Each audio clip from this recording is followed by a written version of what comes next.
VK news और मैं हूं आपके साथ राखी लांबा। यूपी विधानसभा का चुनाव सर पर है। अखिलेश यादव 400 पार सीट लाने का दावा कर रही है। बसपा का हाथी भी हुंकार भरने की तैयारी में है। इधर कांग्रेस भी अपनी जमीन खोजने की कोशिश में लगी है। विपक्ष किसान आंदोलन को मुद्दा बना रहा है तो बीजेपी अपने काम के दम पर चुनावी हुंकार भर रही है। आपको बता दें कि यूपी में विधानसभा का चुनाव अगले साल की पहली तिमाही में होने वाला है।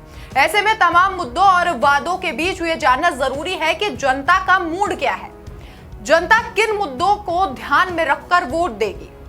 इन सवालों के बीच एबीपी सी वोटर का सर्वे सामने आया है। सर्वे के नतीजे बताते हैं कि यूपी में फिर से कमल खिलने वाला है।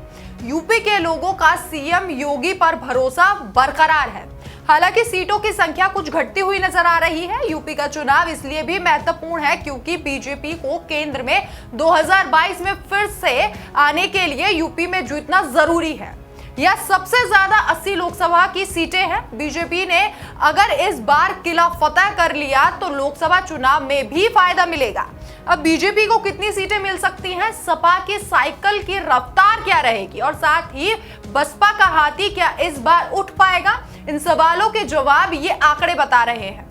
एक सर्वे के मुताबिक उत्तर प्रदेश में बीजेपी को 259 से 267 सीटें मिल सकती हैं।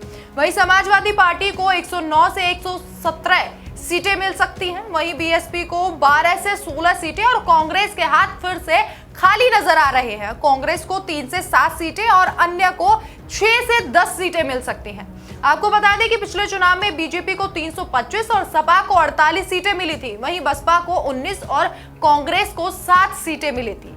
आंकड़ों के हिसाब से नफे नुकसान की बात की जाए तो बीजेपी को 62 से 65 सीटों का फिलहाल नुकसान होता दिखाई दे रहा है और इसका फायदा समाजवादी पार्टी को होता हुआ दिखाई दे रहा है। अगर वोट प्रतिशत की बात की जाए तो बीजेपी गठबंधन को करीब 42%, समाजवादी पार्टी को गठबंधन को 30% और इसी के साथ बहुजन समाजवादी पार्टी को 16% और कांग्रेस को 5% और अन्य को 7% वोट शेयर हासिल हो सकता है।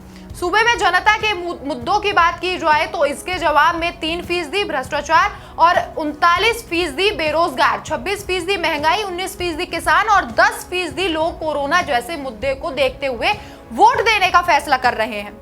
ये तो सिर्फ सर्वे की रिपोर्ट थी। जब असली युद्ध होगा तब पता चलेगा कि ये सियासी ऊंट इस बार किस करवट बैठता है। फिलहाल मेरे साथ इतना ही। तमाम बड़ी अपडेट्स के लिए देखते रहिए वीके न्यूज। नमस्कार।